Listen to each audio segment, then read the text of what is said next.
what we're going to show you through is our new tool called Quick View. At the end of the webinar, we're going to give a demo out to those who haven't seen CannaRegs and that still need to see CannaRegs. But first I just want to show, because we have a lot of users online that are already CannaRegs subscriber, this tool called Quick View, which we're going to launch at the end of May. So you know, as everyone who's paid any attention to these regs probably knows, in order to get a license, you're going to need to have a local license. And so we get lots of questions all the time of where can I do what? And while CannaRegs has all the law in one place, we don't want to add law for everywhere that's a mere no. And there wasn't a place where you could just see in 2 seconds a yes or a no on each license type. And so that is why we've created Quick View. If you look at this, you'll see that a lot of things are marked silent. That is because a jurisdiction has been silent on it, and there's different implications out there to something being silent versus a expressly prohibited. So we've got silent, and then you'll see a green check mark where there's a yes, and a red X where something is a no. And you'll see under commercial cultivation and manufacture, if there's a yes, we break it down a little further. So under commercial cultivation, we go into indoor, outdoor, and mixed light. And under manufacturing, we look at volatile and non-volatile. Now, while there are different license numbers and types in here, we know that local jurisdictions don't tend to go with a 6 or a 7 or a 1, 2, 3, and that's kind of why we've left it with these characteristics. So what you can do is you can come through here and you can see a quick little look at everything. But let's just say instead that you just needed to see everything in Alameda County. You just come in here and you'll click on Alameda. And you'll see that you've got every single city in Alameda in front of you.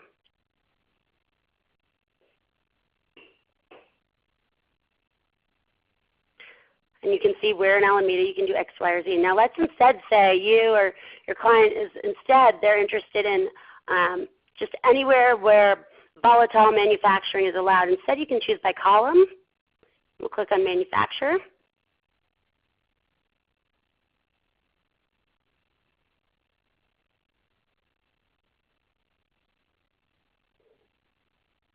We'll see if I have enough bandwidth left with the number of people on here. Here we go.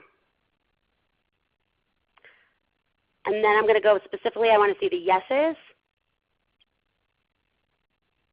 And now you can see all the places in California that allow manufacturing, and then you'll look on the left side to see which ones allow volatile. You can really come through and do this research really quickly. Now granted, this is just a quick view. You're going to need to do a lot more research than just this. A yes or no is not going to tell you what you can and can't do. And that's where the rest of our tools come into play. And we'll show you those at the end of the webinar. So with that, I'm going to go back into our main controls. All right, so let's just jump right in. Now, let's see. As always, we have to do our legal disclaimer. We are not your lawyers. We are not giving you legal advice. This webinar does not create an attorney-client relationship. Do not act upon the information presented in this webinar without seeking professional counsel. Cannabis remains a Schedule I drug and is illegal under federal law. This webinar is not intended to assist you in violation of any federal law. And so what we're going to do to kick off this webinar is we're going to ask some survey questions. Who has read through the proposed regulations? Give just a few more seconds for people to respond. There's no shame one way or another. You're all on this call, so it means you have your mind in the right place. So the majority is yes, but we're pretty even here. And we're going to get a little more in depth with those who have read these questions in the next one. Have you read any of the 3 initial statement of reason documents that were published with the proposed regulations? And don't worry, again, we're just trying to gauge this and also kind of put out there what's out there in the world. All right, so let's look at our results here. So vast majority is no. We're going to keep going down this rabbit hole for a couple more questions. Have you ever read something in an ISOR that referenced another document or had a reference to another piece of law and then went and pulled the reference material and read that? So looking at similar, so it looks like a lot of people who read the ISORs did go a little bit further down that rabbit hole and look into some of the referenced materials therein. So has anyone who's read the proposals seen anything in it and then gone and looked at your local law to see if your local law already requires what's in the proposal? So we're keeping pretty similar answers here. We just have one last question before we really dive into some material, and you'll understand why I asked all these questions. In order to get into all this, where we need to start is at the rulemaking process. A lot of people don't realize just how long a process this is and where we are in it. And so I'm just going to walk you through this. This is actually a chart that's put out by, I believe, the California Administrative Law Office, and it was actually in the CDFA's FAQs. They actually did a really good job, the CDFA, of explaining the rulemaking process, and that FAQ is on CannaRegs. I'm certain it's also on CDFA's website. But let's just jump right in. So how this all starts, right, is legislature passes a piece of legislation. So for us, it was the 3 bills initially that became MCRSA and has been amended many times down the line. However, what the MCRSA did is it created the 3 state agencies that are in charge of standing up the program, and then it also created statutory mandates for many more agencies to become involved. And in creating these agencies, it delegated regulatory authority. So then a while back, they started some preliminary activities, and they went and did some pre-regulatory scoping and a whole lot of research. And finally, after we've been waiting for quite a while, we've now got our first draft of the proposed regulations. And so we're kind of right at the first blue ribbon here. And so what happens is these initial statements of reasons come out, the statement, the text of the regulations, and the notice of proposed rulemaking, and that opens the 45-day public comment period, which we are now a week into, with the exception of the testing regs that came out on Friday, and those will stay open a week longer. And yes, I read all those too. So what happens during this 45-day comment period? So the agencies put out an ability to write written comment, and you can write written comment and submit it as many as you want. And you can also go to an in-person notice and comment rulemaking hearing. And we'll kind of get into the difference between those and why they're both important. Then they'll consider all the comments that come in, and they're going to make some changes, or not, but we presume there'll be many. And depending on how big of a change it is, it triggers more requirements.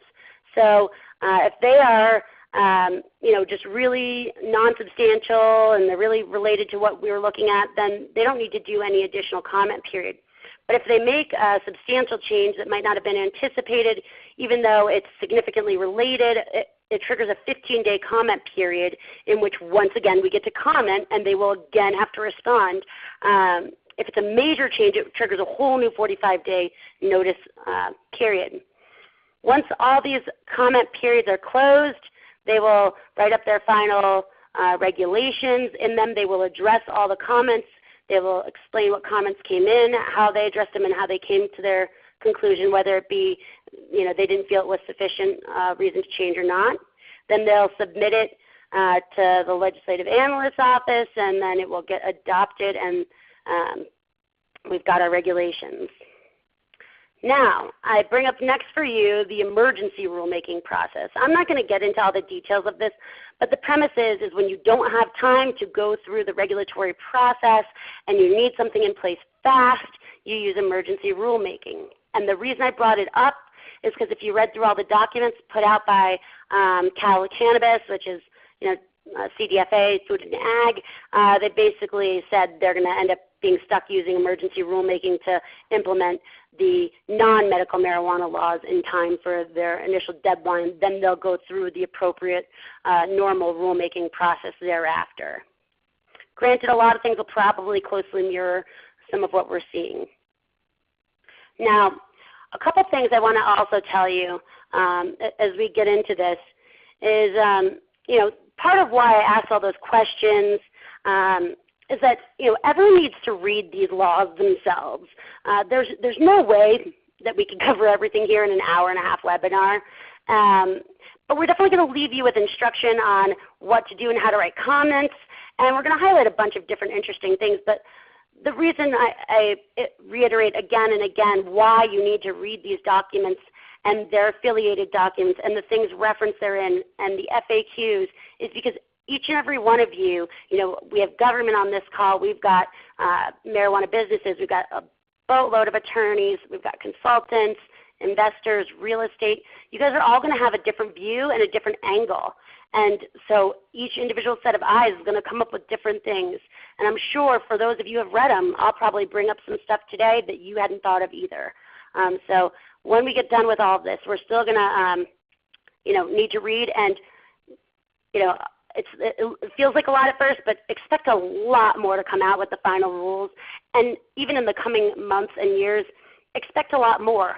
I mean, the fact is they reserved sections of law in between each rule that they wrote because they anticipate creating more laws, which it's nice they did that because, in Colorado we have 1001 and then 1001.5, and, because they didn't leave enough room. So, nice they left some room, but it means you're going to get a lot more. And even in Colorado, there's a few hundred pages of new regulations each year, even though they're many years in. There's constantly new stuff coming out in Oregon.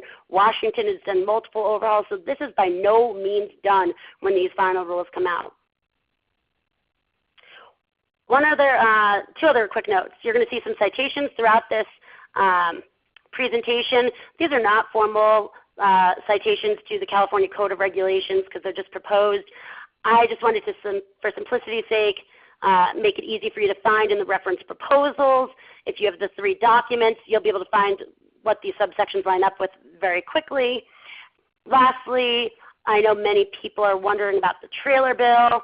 If you read through some of the earlier parts of these proposals, it did mention that if the trailer bill is passed, they will withdraw these proposed regulations. That said, they will just go, they will have new statutory mandates. They'll make the modifications they need to, and then they'll repropose them. And my guess is somewhere between 50 to 75% of what you see in these will stay the same.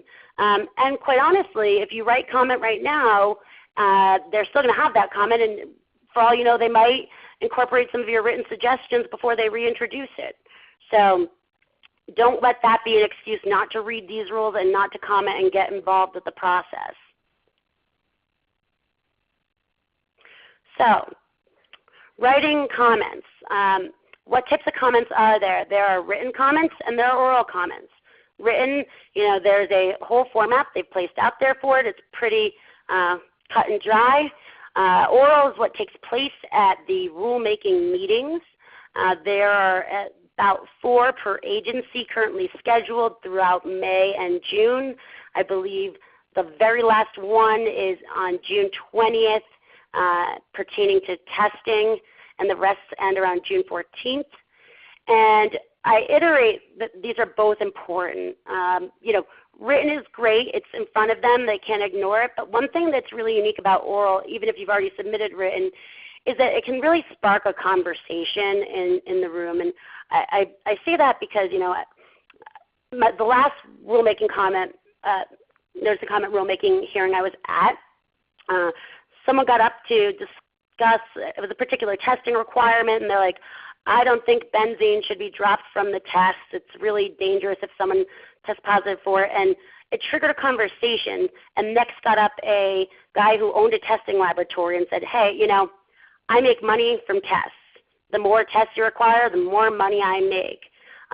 But as an ethical human being, I'm going to tell you I've run thousands of tests and I've never had one come up positive for benzene, so I would have to disagree and say you shouldn't. And so, being active in that oral part is important because things will be said, and if there isn't someone there to represent your side of it, it won't be represented. So who should write written comment? Everyone with a stake in the game. The types of things that warrant comment are broad. They can be, anything from definitions and rules, small intricacies that are problematic, major glaring red flags, things that need additional clarification, items you even like in the regulation and feel strongly they need to stay. When would that come into play? Well, say there's something that's in there that you really like, but you can tell that might be controversial or disliked by another party, and you can anticipate that they're going to get pushback on it, then you're going to want to bolster them and say, we agree with your opinion on this, and it's important that it stays here, and here's why. So key to writing these effectively is identifying the key factors underlying their policy decisions and identifying the specific reasons for each individual rule. So I went through all of this, and I saw a lot of their underlying policy decisions were based on statutory mandates in MCRSA. It's very clear when that's it. They say this regulation was written per the requirement in 19332. Very clear. They're just trying to meet their statutory mandates. Cole memo enforcement priorities are huge. I could spend 10 minutes on that, but we got too much to cover. They had a lot of emphasis on product safety and consumer protection, and in general, just protecting the public health and well-being. And even though the prevention of diversion is in the Cole memo, I bring it up again because they were very, very adamant about the prevention of diversion. Now, the other thing that we talk about is identifying the specific reason for the individual rules. So what does this mean? It means the first thing you need to do is read the rule and then go read the reasoning for it and anything cited in that reason. And you kind of got to go down this rabbit hole. But by knowing what they were trying to accomplish, you can explain why it won't work, or you can offer an alternative that achieves the same objective in a more conducive manner to your interests. Better yet, if you can help them achieve their objectives in a more efficient and equally, if not more effective manner than what they propose, you can really be quite persuasive. So with that, let's kind of jump into these. So here are just some types of things that are proposed quite commonly. We're not going to get into deep, just note, definitions, applications, operations, track and trace, record keeping, packaging and labeling, fees, enforcement. It goes on and on. But that very top one, definitions. I just want to bring a little emphasis to this because definitions are important because they can have many implications. And not just the definitions that are enumerated in the definition sections, but the things that aren't defined.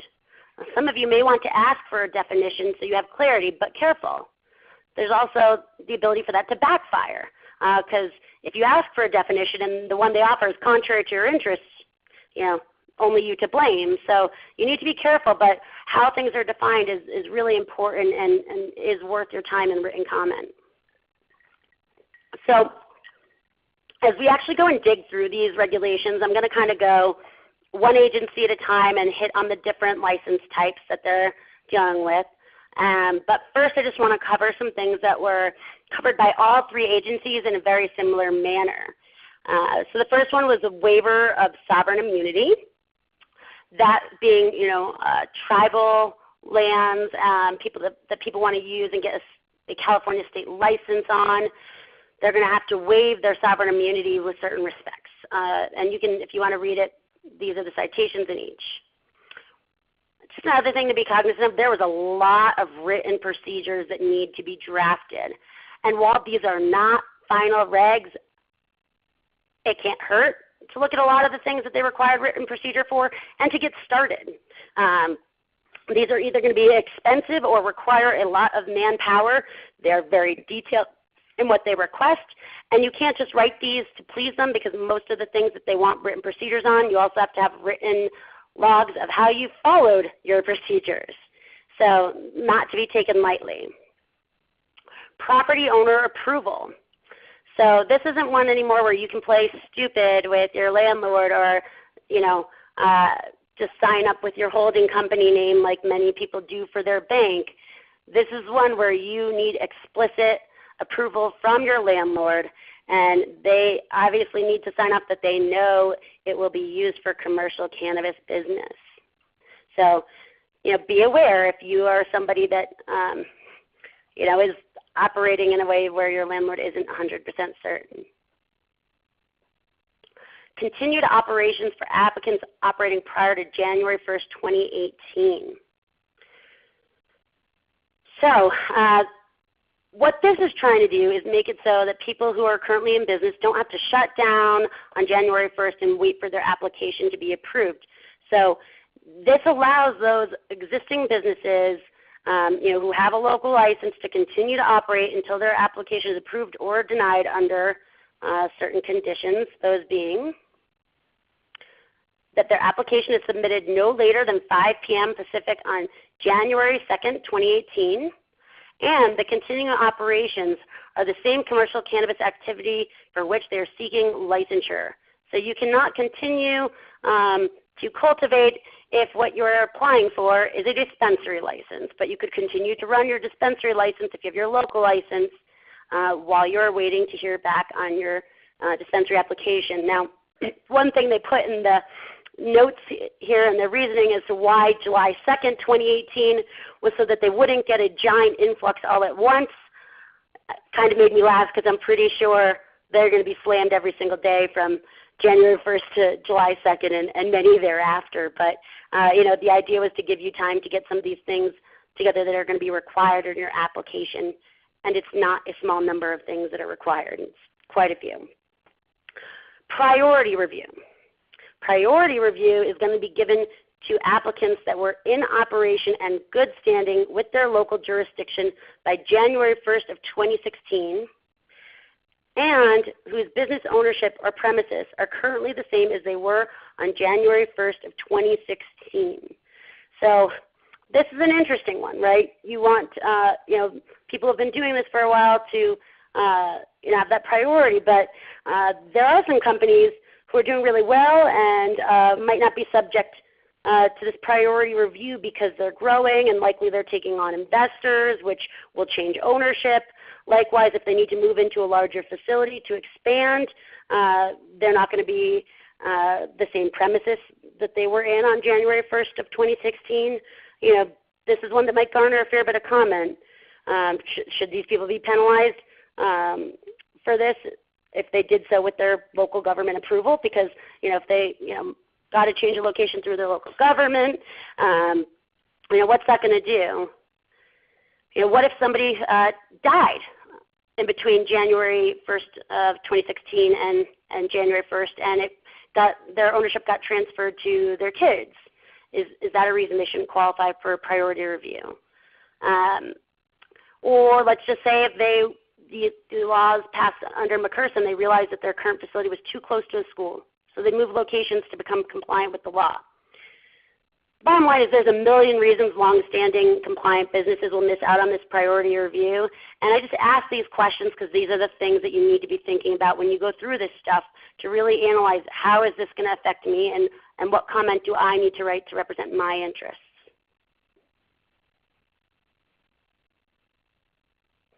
The next one we are going to go into is owners. So we have two columns here because BMCR and CDFA they define this one way, and Office of Manufactured Cannabis Safety another. They're nearly identical in how they explain this, but there was a slight deviation that I will explain as we go through. So how does this work? If it is a publicly traded company, the CEO is an owner, or any person who owns 5% or more of the company. If it is not a publicly traded company, you are an owner. If you are an individual who owns 20% or more of the company, but this does exclude security interest, liens, or encumbrances. CEO and all members of the board of directors of an entity that owns 20% or more of a commercial marijuana business would be an owner. Any individual who participates in direction, control, or management of the company is an owner. Prima facie evidence would exist that this person directs, controls, or manages the company if they have the authority to do any of the following: hire or fire employees, contract for the purchase or sale of medical cannabis goods, or participate in making policy decisions about the cannabis business. The deviation is on the manufacturing side, they said instead of saying if they had the ability to contract for the purchase or sale of medical cannabis goods, they said if they had the ability to contract for the purchase of furniture, equipment, or supplies. Not sure if it was intentional or not. I didn't see anything that explained that part. So who explicitly is not an owner, a bank or a financial institution whose interest is merely a loan? This might seem obvious, but this is actually something they did really well.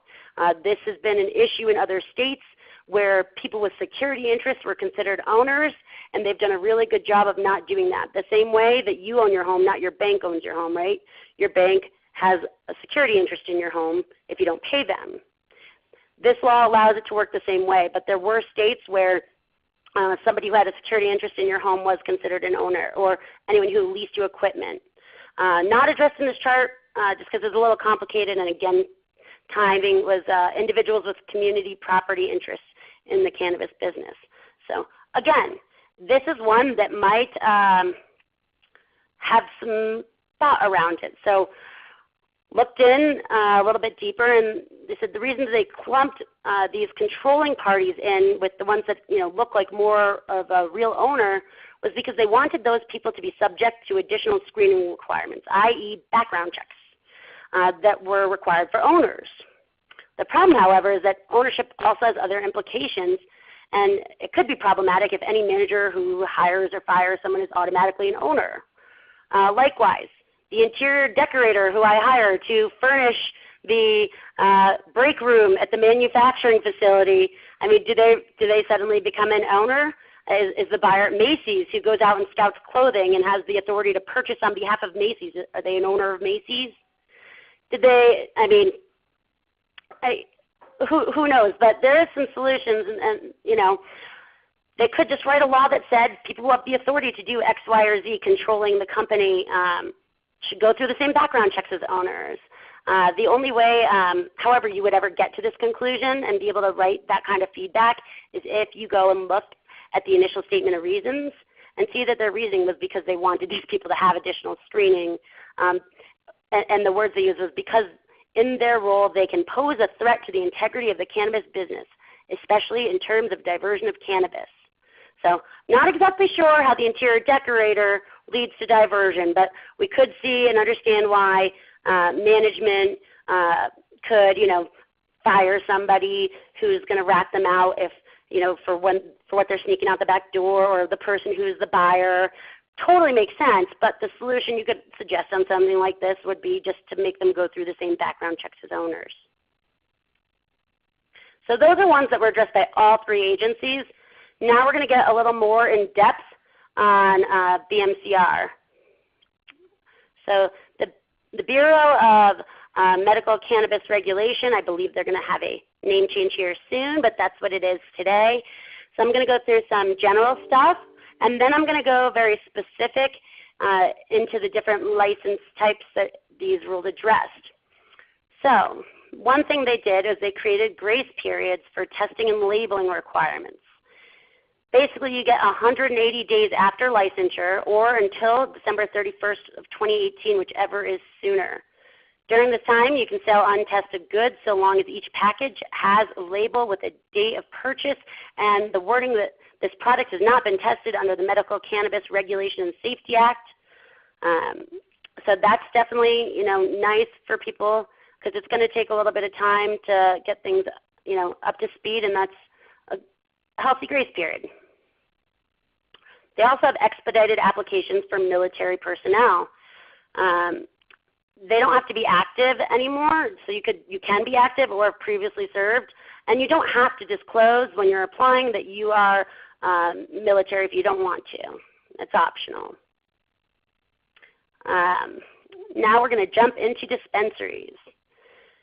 And again, we're just going into stuff that's going to kind of get you thinking about the things you need to look at, what might garner some more comment than other things, and where you might want to put in your 2 cents. These, again, are just light. We can't talk about 30 pages of laws in this time. So I just reiterate, must go read. Hours of operation. So the proposed regulations suggest hours of operation between 6 a.m. and 9 p.m. This applies to hours in which the dispensary can sell to a patient, as well as during the hours when they can receive shipments of new goods from a transporter. So one interesting little caveat to that is that you might not want to be doing both at the same time. So you might not open at 6 a.m., but you can at least get the transporters dropping stuff off nice and early. So who might care about this? Dispensary owners, right? Dispensary owners want the maximum amount of hours that they have, that they can stay open, right? The later you can stay open, the more you can sell. Although some people want to have a cutoff point in their day. But one thing people might not think about is local government is going to care about this too. So what happens is local government has been who's setting the hours of operation until now, right? And so some will set them later, some will set them earlier, and it's not really an issue if they already set the hours within the state's proposed hours of operation. And I did a little research in CannaRegs because you can really quickly in our database, you can pull 55 cities' hours of operation in 4 clicks. And so a majority of them were within that 6 a.m. to 9 p.m. However, there are some that have hours outside of that and might prefer to keep them. So for example, San Francisco, their hours are 8 a.m. to 10 p.m. and they allow for 2 24-hour dispensaries to help the sickest of patients. Another example was Santa Cruz County. They're also an 8 a.m. to 10 p.m. Other people, though, that might care and might end up commenting would be your neighborhood organizations. They might not want dispensaries open late. And so figure out what time it is you're happy with and make sure you articulate that. Trade associations also, you're going to have trade associations representing the cities in California, representing the counties in California, as well as the actual industry participants. And so again, these are all people that are going to want to participate, and also patients might have a say in this one because maybe someone's sick but they work late, and they don't know when they might need their medicine, but they want it available.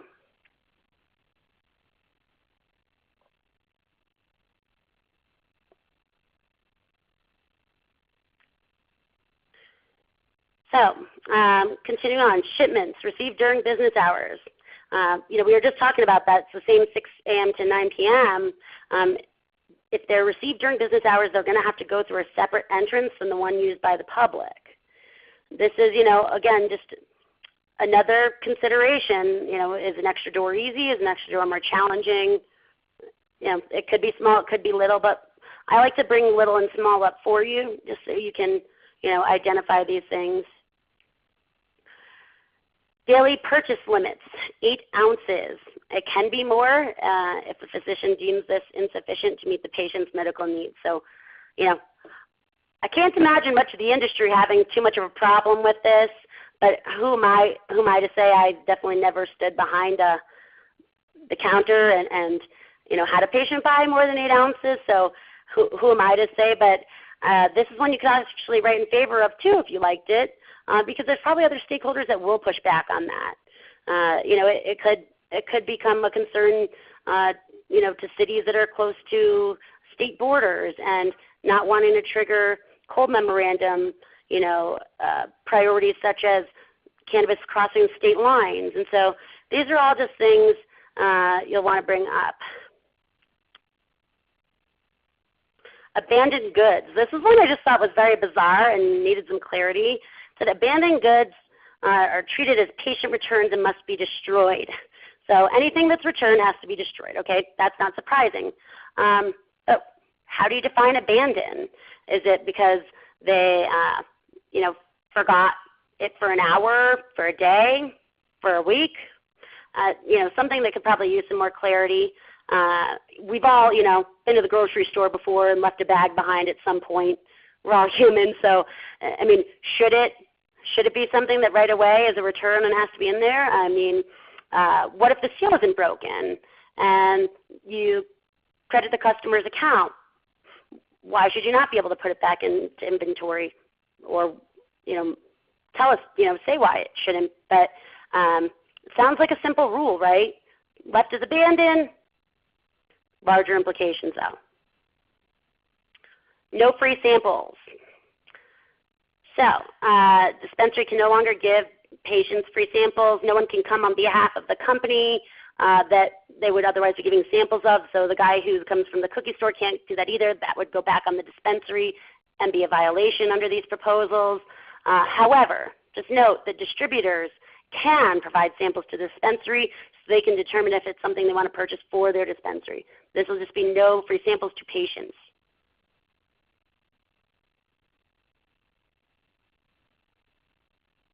Somebody just asked a question about proposed regs for adult use. They're not out yet. No such proposed rules exist for adult use. So continuing on. Medical cannabis goods displays. So you cannot display more dollars worth of cannabis than a dispensary sells in an average one-day period. I have no idea like how these stores would look. Just thought it would be an interesting one to bring up. And another thing is that you can't have anything on display that you would actually be selling. So you can open a package. Like let's say somebody opens up a jar of cannabis and you can allow the patients to smell that to gauge it, but they will never be able to purchase that particular cannabis. That one will be there as a sample, and when it's past its prime and no longer using it, serving its purposes, helping sell it, that will be destroyed. But they can smell that and then they can purchase based on that. So what you see in this picture is an example of a dispensary where the big old jars of bud are out and people come in and they smell the whole jar, and then bud tender takes out the chopsticks and hand picks and weighs stuff out, and you can pick your smaller buds, your bigger buds, whatever it is the consumer is interested in. You won't have this freedom once if these rules are passed as proposed. Everything will be packaged and sealed when it gets to the dispensary. Now, things that probably can go without saying that were in there, you cannot resell goods that have been returned, but that one shouldn't shock anyone. Next up we have delivery. So just some noteworthy things. Delivery does not end in these proposals when the patient receives the medical goods. Rather, it begins when the delivery employee leaves the dispensary with the goods, and it terminates when the delivery employee returns to the licensed premise after delivering the goods. Another little interesting thing they put in there was the maximum retail value of goods that a delivery driver can carry at any time is $3,000. Given that it's got to come from the dispensary first anyway, I don't know if that's an issue for anyone. I do not run a delivery service. Also, let's see what we've got next. So things that might have a little more controversy in them is hours of operation, right? A lot of people now, once the dispensary is closed, they get delivery. They're going to have to follow the same hours of operation as the dispensaries, those being 6 a.m. to 9 p.m. One of the bigger issues I think that we're going to see a lot of pushback on is that deliveries can only be performed by a delivery employee of a licensed dispensary. So what does that mean? These standalone delivery services that exist now in quite a numerous number, those will not be allowed under the current proposals. There is no delivery-only dispensary conceived in these regulations, and the statute also doesn't allow for that. The statute pretty explicitly says that delivery needs to be tied to the dispensary. Had it needed to be tied to a dispensary and there had been a proposal for a delivery-only dispensary license type to be added, perhaps that would have ameliorated it, but in these current proposals there's no such thing. This is very, very different than the model we've seen in California. However, some cities have already dealt with this. So San Jose is, done something very substantially similar to this. If you want to see just a local law and talk to anyone and see how that's gone, I'd say talk to some of the companies that are doing delivery out of San Jose and look at Section 4.4 of their city manager regulations for medical marijuana. Also something you can find on CannaRegs with a few clicks.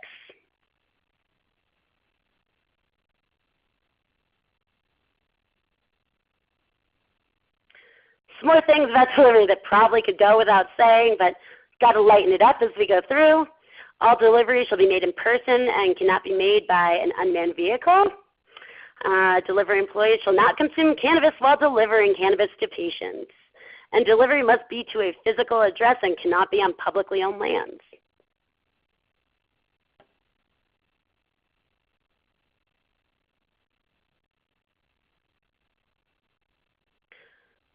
So I'm going to just take a quick pause and see if there's any questions we can address right away here.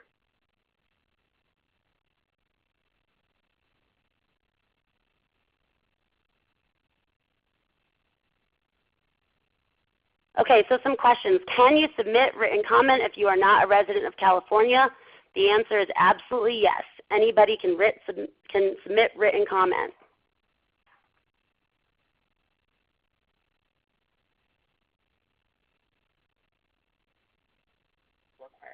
We got a question. Would a lease designating the use of premises suffice for property owner approval requirement? No. It is very explicit in the application requirements that you are going to have very specific wording required from them and like an attestation. Again, why we all just got to dive in and read this on property owner approval and many other things.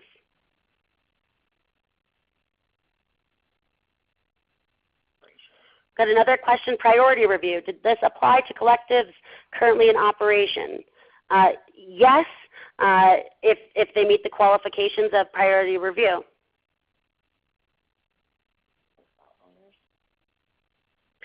We got one more question about ownership. What about a lien versus not a loan?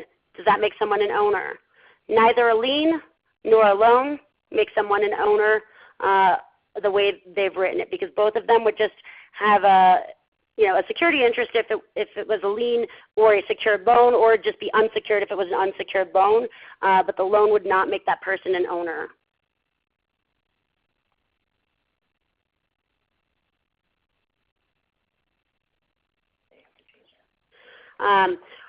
We got another question about hours of operation. So will those jurisdictions who have later hours of operation be required by state law to change their operating times? They won't necessarily be required to physically amend their laws, but you, the licensee, will be forced to abide by the state law, not the local law. And I imagine most of the jurisdictions would then go and change their laws, because if they didn't, then their law would just be preempted by the state law and serve no purpose.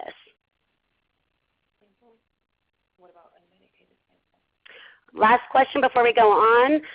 We were just asked, what about unmedicated samples? It was not addressed in anything I read. They were only talking about cannabis samples. So, I don't know if that's something somebody might need more clarification on, or if it's not in there. It's not an issue. I will say I've been to many a conference throughout the world, and I've had many an unmedicated sample. I would just say be really careful to make sure you package those separately, because we have seen some instances in the past where someone thought they were giving out some unmedicated samples and a disgruntled employee swapped them out with a box that was. So we have seen a big trend towards people writing unmedicated and having distinctly different packaging for when they are doing unmedicated, so as to never confuse people. So with that, we're going to move on to distribution. So some noteworthy things that we saw in distribution.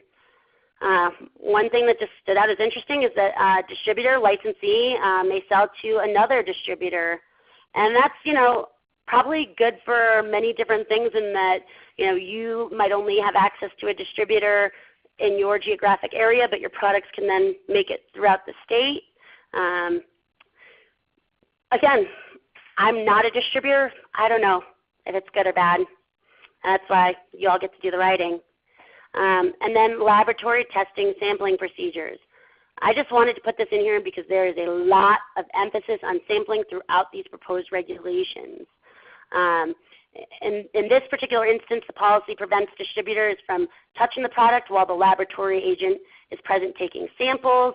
It requires all sampling to take place on film, places a maximum harvest batch size at 10 pounds for the purpose of testing, the way they're doing this really creates a lot of accountability, because we've heard a lot of stories from other states about people manipulating these samples, and this really is a heavy focus on quality assurance and public safety, and they've created a lot of accountability in this. So some things that might be a little more controversial within the distribution. Storage temperature and humidity requirements. So there was a lot of conversation, if anyone was present at the scoping meetings back in the early fall. This deviates from what the general consensus was there, which was let the free market decide what their product needs and then contract with the distributor for the conditions that keep their product the best. However, they did listen to a degree, because the exact temperatures and humidity that they set were only articulated for edibles and harvest batches. So this does mean that you would be able to decide what's best for storing your non-edible manufactured products, i.e. your wax, your shatter, your topicals, and other non-manufactured products other than harvest batches, like your pre-rolls, keef, etc. And another one that could be challenging is a prohibition on storing or distributing medical cannabis and non-medical cannabis on or from the same premises. So there's no co-location allowed.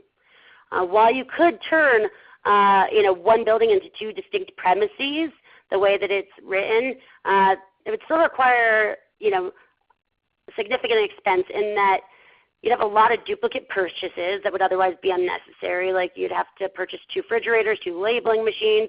It'd be twice the cost. It could end up having twice the environmental impact. Heck, for local governments, it could be twice as many inspections as they need to perform, and likewise for the state, twice as many inspections. And distributors are going to be dealing with some more expensive equipment than some of the other license types. Dispensary doing 2 distinct things could not have quite as much implication, but still all these things with co-location are I think troubling to some and welcome to others.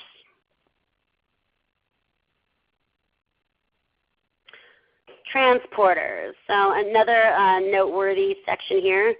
They may not transport non-medical cannabis with medical cannabis goods. You got to wonder what's the value add there. If they're kept separate and apart in separate shipping containers, but you got to dig in again. But this does require a lot of duplicative trips. It doubles greenhouse emissions for vehicles. It could double the wear and tear on the roads, and you did see a lot of emphasis in these on environmental impacts. They're talking about water and renewable energy, and yet there's double the transportation. Especially imagine if you were transporting to a remote town and the driver has to go 3 hours each way. Beyond time loss environmental impacts, it's also quite expensive. Something that goes probably without saying, transport by aircraft, watercraft, drones, human-powered vehicles or unmanned vehicles are prohibited. So, we've got Eve, I think, did for fun one day a mock-up of a drone delivering cannabis. That's not going to happen. And we won't be taking any boats ashore with cannabis. These are definitely going to have to be in commercial vehicles.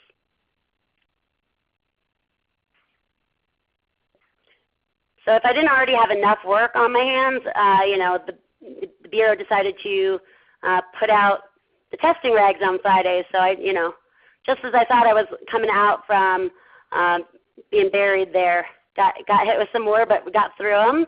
That said, I am not a scientist, and so my ability to identify what might be intriguing or controversial to others is minimal. I'm more than happy to be honest about the things I don't know, and there's a reason I went to law school and not medical school, because a lot of the science is over my head. I hear 10 to the third, 10 to the fourth, and then you look at this state, it's a whole different level of things.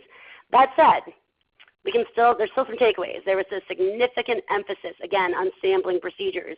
I mean, just look at the number of rules alone that dealt with sampling procedures for testing facilities. It's a lot. There was also a large emphasis on ISO 17025 accreditation. This is something they will require under the current proposals of testing laboratories.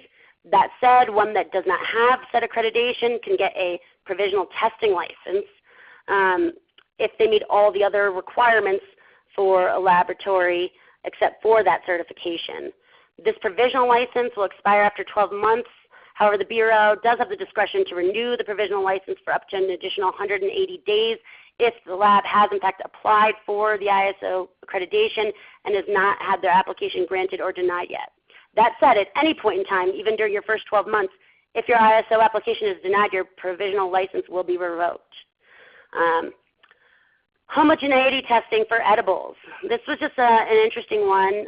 It's required for every batch of edible cannabis product. You know, logical, right? You don't want it to be a 100 milligram bar and break off one piece and it's got 85 milligrams of it. That won't be good for anybody's well-being. They use the relative standard deviation that must be under, they state it has to be under 15% using Grubb's outlier test with a significance of 0.05. Anybody who wants to teach me what that means, great.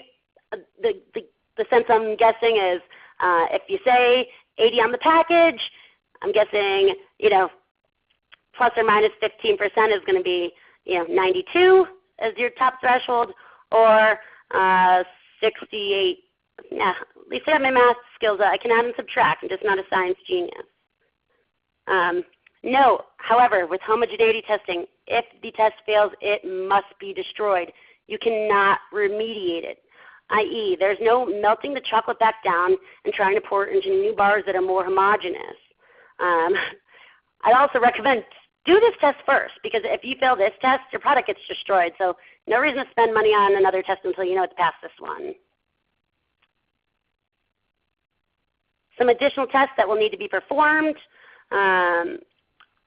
Cannabinoids, residual solvents, and processing chemicals, pesticides, microbials, mycotoxins, water activity and moisture content, filth and foreign materials, heavy metals, and terpenes. The terpenes are like, and each of these has different scenarios in which they need to be testing, but you know, it'll vary based on what your finished product is.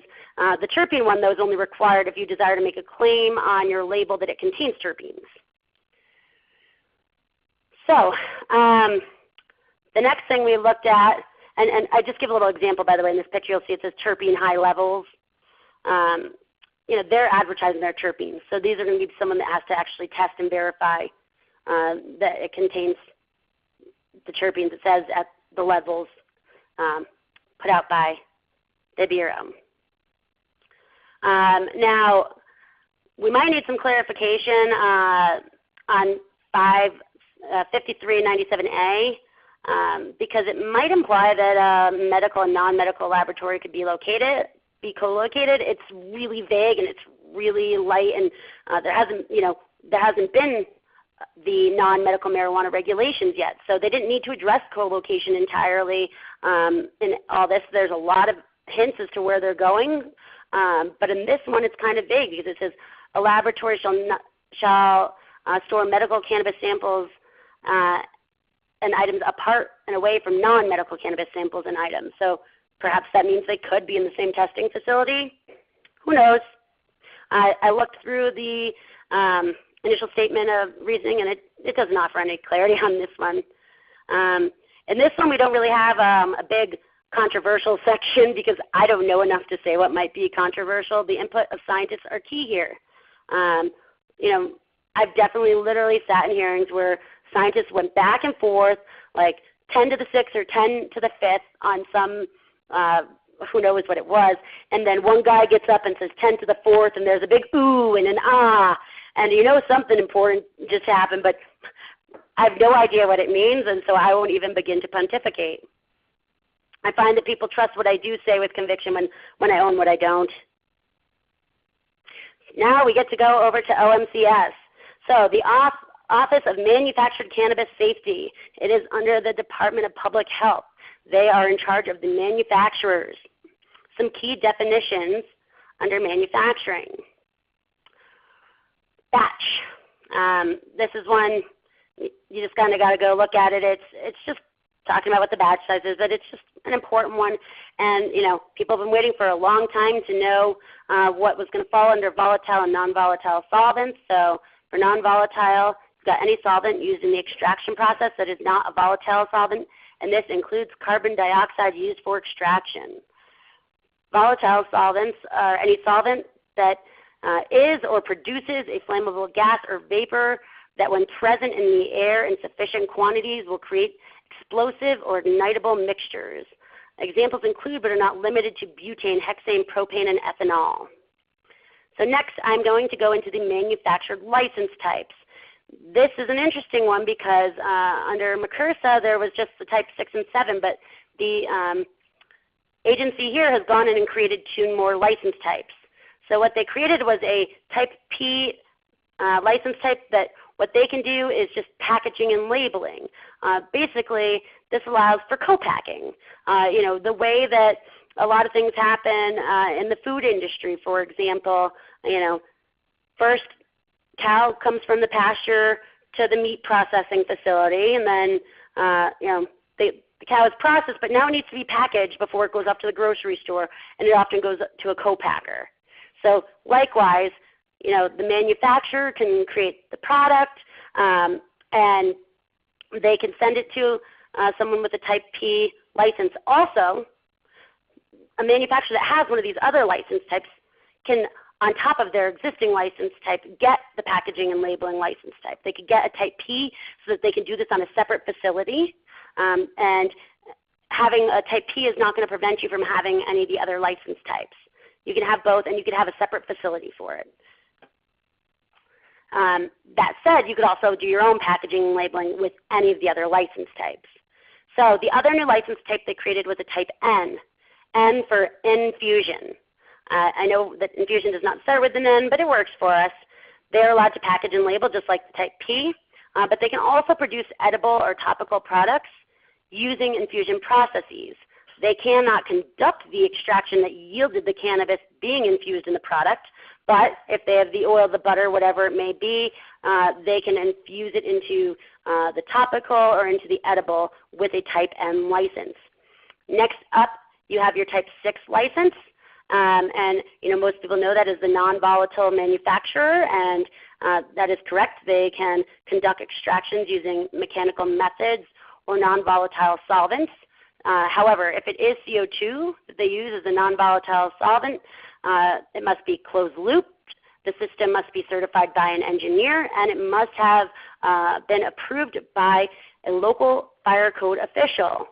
So, this is one where if a city is allowing extraction, they're probably going to want to make sure they have proper officials available for this and sufficient staffing. Lastly, we have our type 7, and they can do all of these. So, I basically just wanted to create this chart because I was reading in it, and there was a lot of confusion, and people were like, what if I get this, and I can, what about that? And it's really just a pyramid up. P, you can do the least, but everything as you step up through these, you can do what the other license type would do and the additional process. So hopefully that takes a little of the mystery out of it. So now some items that might be a little more controversial under manufacturing is some of the prohibited products. So there will be no infused alcoholic beverages.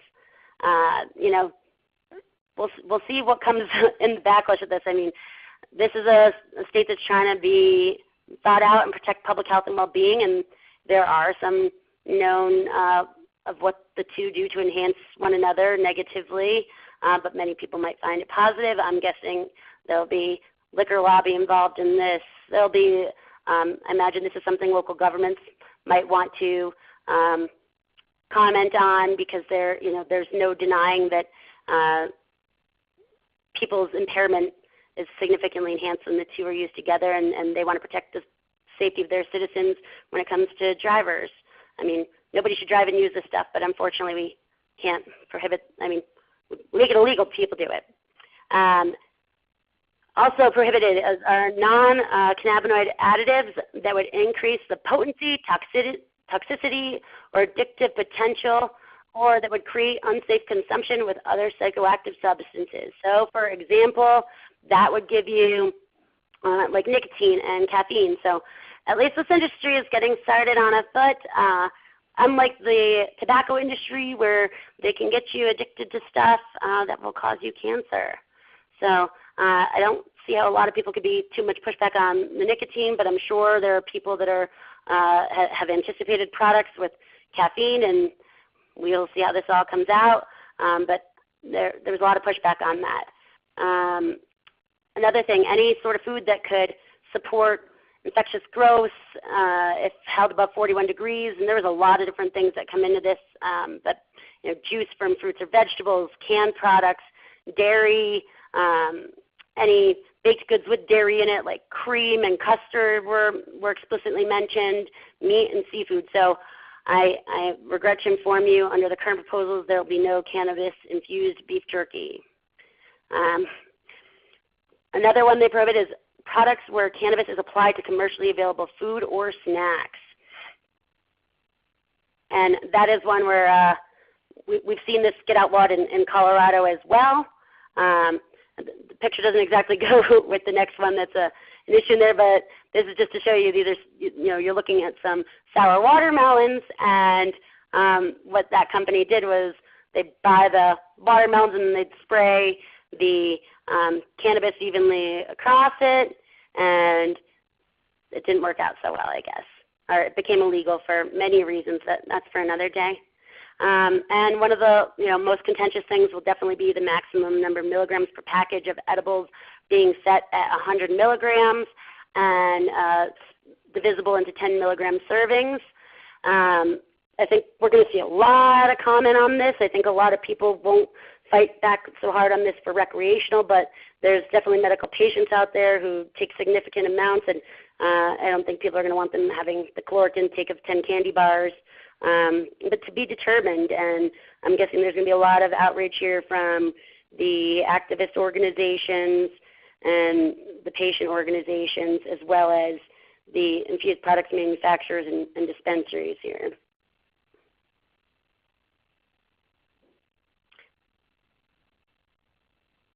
So the cannabis product symbol, this will need to be directly on the package. I've seen a lot actually just on social media even in the last week about this.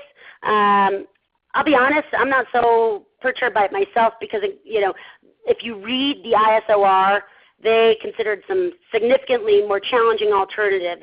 So this just has to be placed much just on the actual outside of the packaging near the brand identity. In Colorado and some other states, they actually make you physically imprint it on it. People have to spend a fortune, getting molds and things like that built. And what the agency actually said here was they looked into those alternatives and they did the cost-benefit analysis, and they really gave this one a deep look.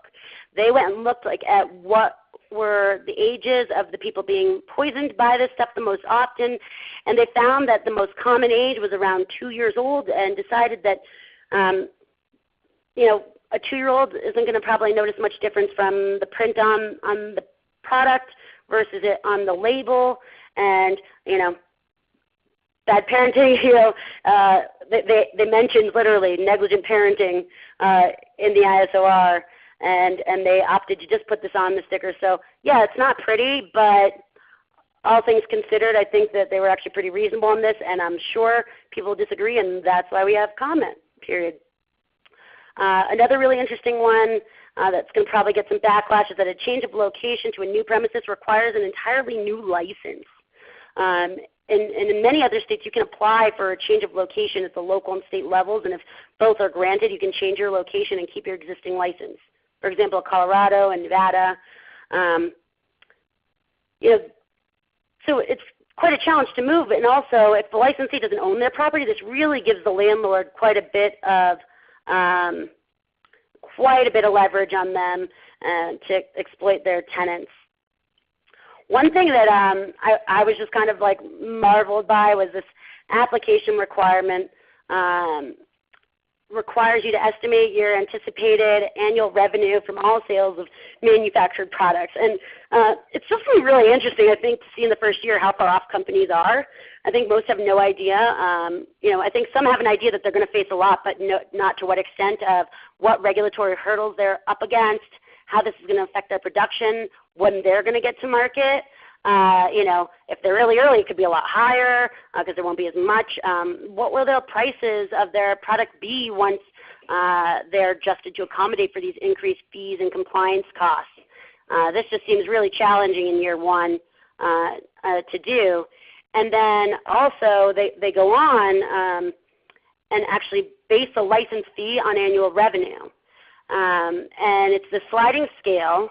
But if it's based on your annual revenue, do you pay at the end of the year? Because otherwise, how do you know what your gross revenue is if it's based on an estimate and people are going to be off? Or if you estimate incorrectly and at the end of the year you end up with less, do you get a refund of the difference of that permit fee? It's going to be also really challenging for companies that are going to face some serious costs and be paying these based on revenue prior to generating said revenue.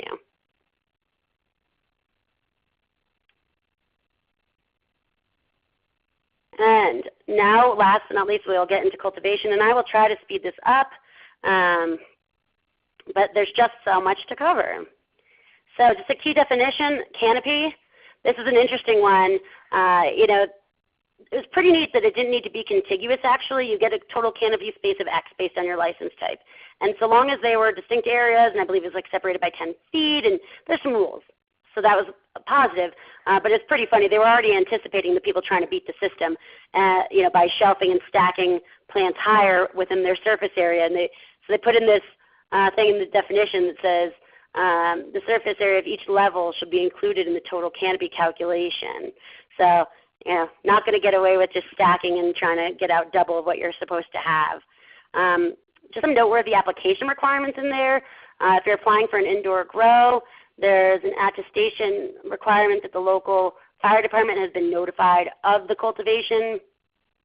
Also, there's a lot of emphasis, especially on the cultivation side, regarding environmental concerns. And so you definitely hit on water and power in this. So applicants are going to need to identify their water source, like is it from a retail water supplier, ground well water, a rainwater catchment system, a diversion from a surface water body or underground stream flowing in a known definite channel, or a diversion from a surface water body or underground flowing stream in a definite channel claiming exception to the requirement to file a statement of diversion of use. So that also should tell you there's some statements that you're going to have to do with the water boards in order to be compliant. If approved, there's a ton more water rules that are going to come into play, like if you're approved for your license.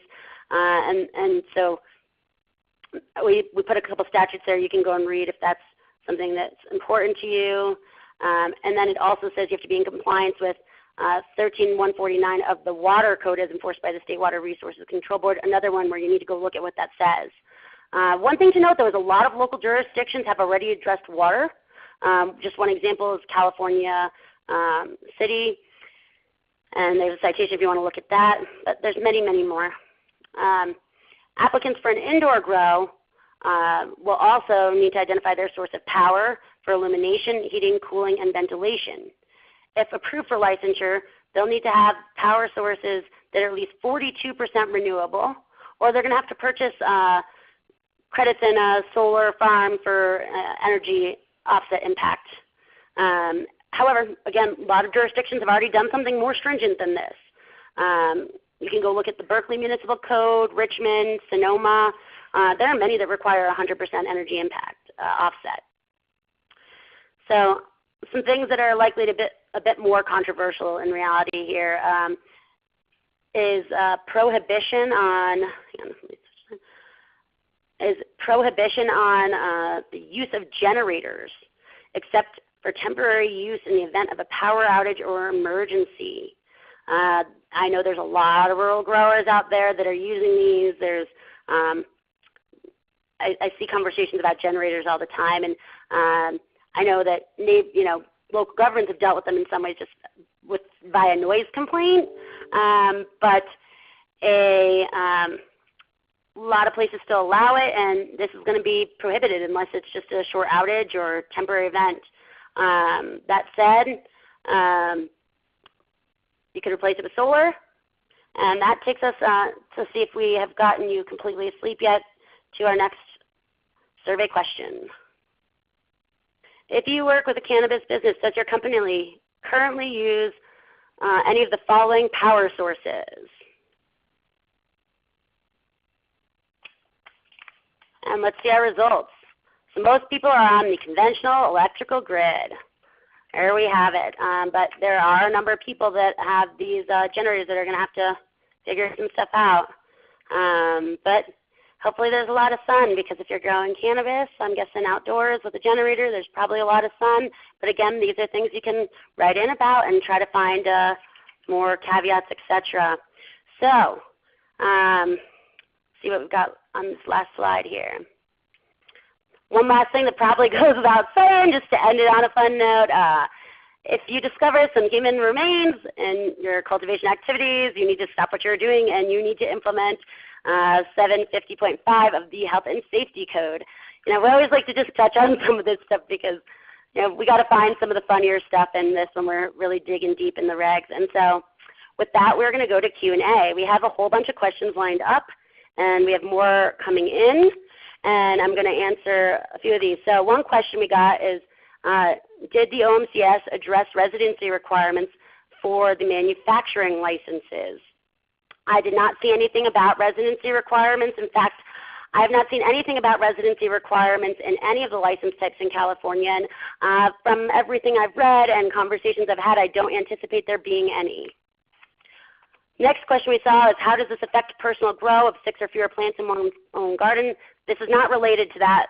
That is a right under ALMA, and that is personal cultivation. This is all specific to commercial cultivation. And let's see what I've got next in front of me. Are there any mentions of insurance requirements? Yes, there are. I did not want to bore everyone with the insurance requirements, but let's see, off the top of my head, I know that transporters needed $1 million of commercial insurance. I believe distributors needed to have a significant amount of insurance. There's insurance throughout. I mean, heck, we could just do a whole day just on insurance or each one of these subject matters. And we will continue to do a lot of these where we take a deeper dive. We just kind of wanted to get a primer out to everybody on what's out there and just the questions to be asking as you read this stuff and where to go. And we anticipate our next webinar on this might be, okay, the comments period is closed. Now what do I do to get ready while I wait for the final regs? So that's what we'll have in the coming months. Let's see what question we have next. Have regs addressed for-profit corporations? I'm trying to think if I saw anything with regard to profit versus not-for-profit. I might have seen some reference. I cannot remember off the top of my head. Really good reason to go read them and comment. But there was nothing pervasive that stood out, and I've definitely read these things up and down, left and right, front to back. Have addressed grandfathered vertical integration for dispensaries in operation with a local permit before July of 2015? Yes, they did. It is towards the end of the proposed BMCR regulations. It was just kind of complicated, and I didn't want to get into it, but it's basically the producing dispensary license, and then there was some other stuff throughout, just one we did not get to today. Can dispensaries co-locate? Can dispensaries manufacture on-site? So the second question, can dispensaries manufacture on-site? Absolutely not. A manufacturer is the only one who can manufacture. A cultivation, there was mentioned some things that don't require additional processes could be done at the cultivation, such as pre-rolling, and that wouldn't be considered manufacturing. But otherwise, all manufacturing takes place at the manufacturer. Can dispensaries co-locate? From what I've seen so far, I'm beginning to believe the answer is definitely no, but I have seen a lot of references in this to creating contiguous spaces, and so we'll find out when the proposed regulations under ALMA are put out there. Until we have those, they didn't need to address it. Remember, they're trying to get this out as fast as they can to us to meet their deadlines, and they're not going to cover certain things that they don't have to yet or that need additional study. Do deliveries need to be to a home address Do they allow deliveries to a P.O. box? I do not believe they allow deliveries to a P.O. box. It had to be a physical address, but I'm not certain. I wouldn't take my word on that. I'd have to go research that. But I believe there has to be a person there to take receipt of it. So I can't imagine the P.O. box working. And as I answer all these questions and I'm opining, I just reiterate once again, this is not legal advice. Next question, are you allowed to manufacture non-cannabis products in addition to cannabis products in a licensed manufacturing facility? I'm not certain it was addressed. It may have been addressed. I believe the answer would be no. I don't know. I don't know that specifically. I really do not know. And then he just had a public. And somebody wanted to mention that public comment now ends on June 14th at 5 p.m. I did see that for CalCannabis. I hadn't seen that yet for BMCR, but it made perfect sense to me because they had comments going, they had in-person comments on the 14th. However, they did say the difference was that written would close at the end of that day. I guess they kind of extended it. I can't say for sure because they haven't. We still have till June 20th for the testing regs, but the rest should be closed by then, unless they reopen again anyway with a substantial change. Let's see if we got any last-minute ones in that we can answer, and then is the bar considered using rail delivery? I believe so. Then someone says, can you explain if a standalone delivery will meet the new requirements if they have a brick and mortar building headquarters? If the standalone delivery is a storefront delivery that has a brick and mortar, they could, but a pure brick and mortar that's not a retail dispensary with a storefront has not been anticipated in the current proposals.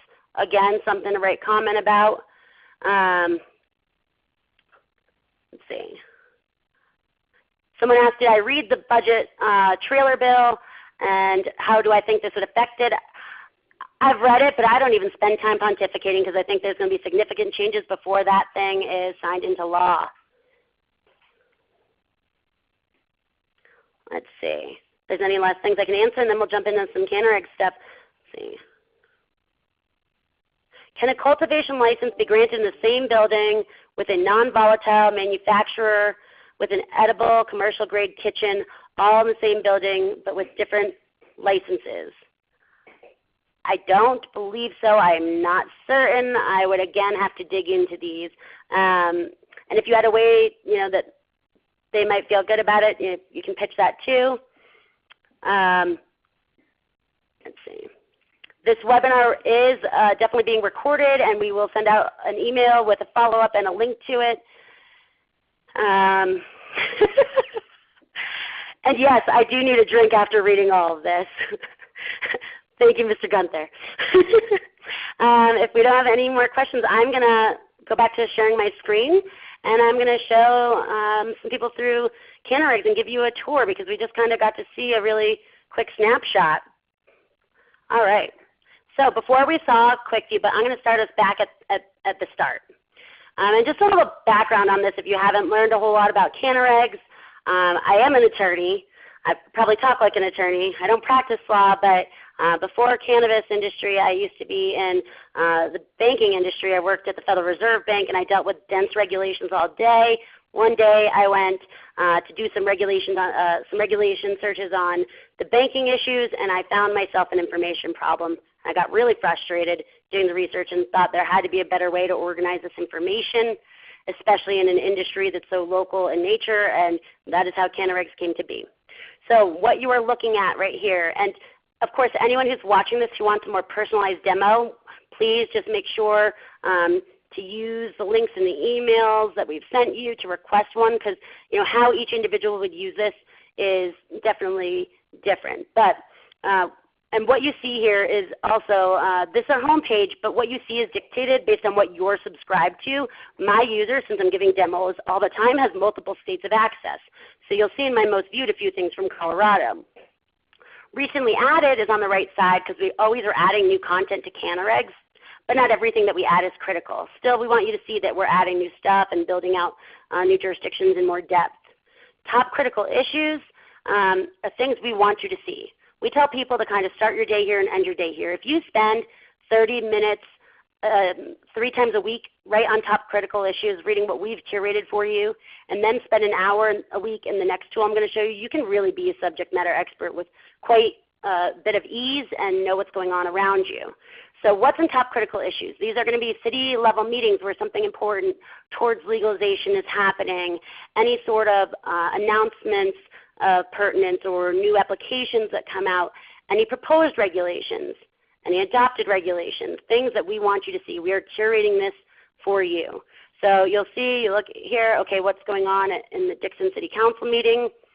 What they're having a meeting to do is to waive and introduce by title a ordinance that will create dispensaries within light and industrial zoning districts. So we get you there real quick. The actual agenda of that meeting is there. We tell you what item to look at. And this way you know what's happening with just a couple clicks of the mouse. You can see there's an application advisory deadline, advisory group application that's out in Sonoma. Deadline's approaching. An upcoming meeting in Humboldt. This one's from Friday. It was the proposed regulations that came out for testing. We try to get this up for you as quick as we can. We get everything attached. You'll see all these meetings. All right, so this is your home page. Great. Now how are we tracking everything that's happening? Because we're just curating for you what you see there. This is where our events calendar comes into play. If it's on this calendar, it's a city, county, or state sanctioned meeting, and it's marijuana specific in nature. Your blue dots are your California, red are Nevada, yellow are Colorado. And so you'll see today we've got Bellflower, Belvedere, and Culver City meeting. For some reason, every city in California likes to meet on Tuesdays, and so you'll see we've got a much busier Tuesday. Now, when you want to see what's happening in one of these meetings, you just click on it, and you'll say, okay, what's happening in Merced? They're having a hearing just to learn about the current laws, and they're having just a community meeting. All right, not as interesting, but let's say I want to know what's happening in the San Joaquin Board of Supervisors meeting. They're going to introduce a new ordinance that's going to amend the county code to ban all activity under Prop 64. So you'll see we're not just doing the yeses, we're doing the yeses, the nos, and that's why this one wasn't on your top critical. But if it's something you want to go to, you just add to your calendar. My times are going to look different than yours because I'm sitting in Colorado, so it's adjusted. Granted, I spend more than half my time in California, and if you ever want an in-person meeting, I'm out there quite regularly. I'll be in Sacramento next week for the whole week. So one other thing to note here is if we pull this back, you'll see next week doesn't have a whole lot on it. That's because under the Brown Act, cities only have to give 72 hours notice of a meeting, so we don't get these agendas very far in advance. But we want you to know what's happening, so we work through the weekends on this to make sure this information is in front of you, even if it comes out on a Friday afternoon. Also, minutes from these meetings take quite a while to get put out. Your minutes are your official results of what happened. And we know that things are moving very quickly in this industry and people need actionable information much quicker. So each week we come through here and we give our A-list results, the most important things that we want you guys to know about right away, anything that's an ordinance at a reading. And so we can come look at last week and you'll see a bunch of these meetings have and results at the end of them, and results. And so you can click on this and you'll see what the result was in Grover Beach. The ordinance passed first reading. It's expected to come up for a second and final reading on May 15th, et cetera, et cetera. There's no official results for these meetings yet. We are watching videos. We are calling county clerks, and they're probably sick of our voices. But we try to implore them to help us out so they don't get every single other person calling them. Now where you actually do your research comes into Browse and Smart Search. Browse is kind of the most akin to a conventional legal tool, except it's still a lot more user-friendly. This has your municipal codes in it, but it also has any official publication from a jurisdiction. So we come down and we look at California. Let's start with medical. And you'll see hundreds and hundreds of cities that are going to drop down in a second. And let's just say I want to know everything you have in your system about, let's just pick one randomly, Humboldt County. And you can see there's ballot measures, fees, forms, everything's there. But also you can just come in and get a whole view. So you can see ballot measures, fee schedules, forms, meetings, and the results of those meetings where there's something reportable, and the whole municipal code. This is a great tool when you want a full picture view or you know exactly what you're looking for. But otherwise you could spend a lot of time poking around in titles, and that's where Smart Search comes in. And Smart Search is probably the tool that we are proudest of and the one that can save you the most time.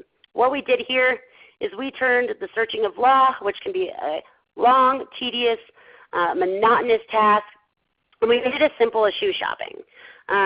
In that you could go online and you could say, I want a men's, size 11, black leather, loafer, and Cole Haan, right? You click 5 buttons, you go from 2,000 shoes down to 4 pairs. Or you could just say, I want to see all the black leather loafers you've got in the system, and you've got 200 of them. This is what we've done with law. So we break it into areas of interest, and once you click on one of these, a bunch of minor areas of interest will drop down that will allow you to get really granular in asking your question. Document types. Again, any sort of official publication from a jurisdiction. Premises type. You can go very granular, you can go very specific. Business type, governing zone, and jurisdiction. So let's just say I had a really specific query, like you want to know how I found the answer to San Francisco's hours of operation for medical dispensaries that we referenced in there today. I can come in here and I'll go California. I will go to governing zone, San Francisco.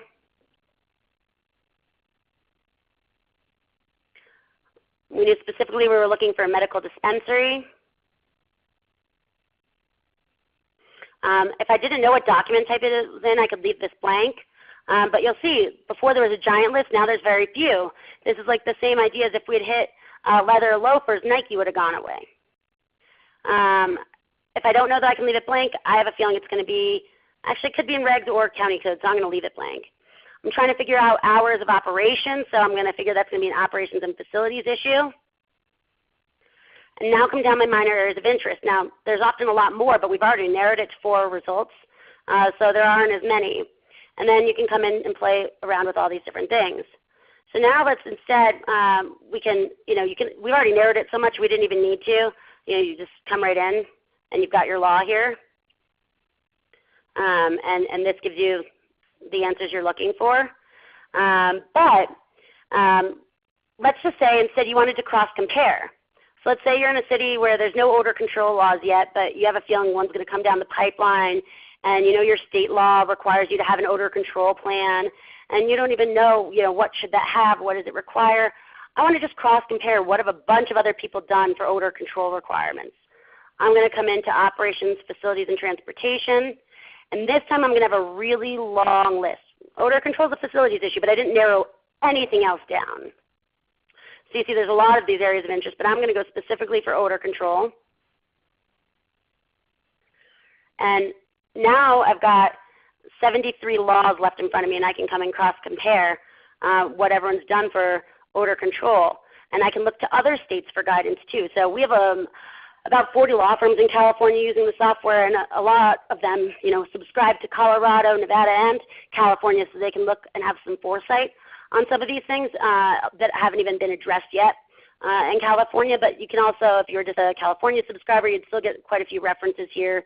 And you could come in and you're going to see what did they do in Greenfield, what did they do in King City.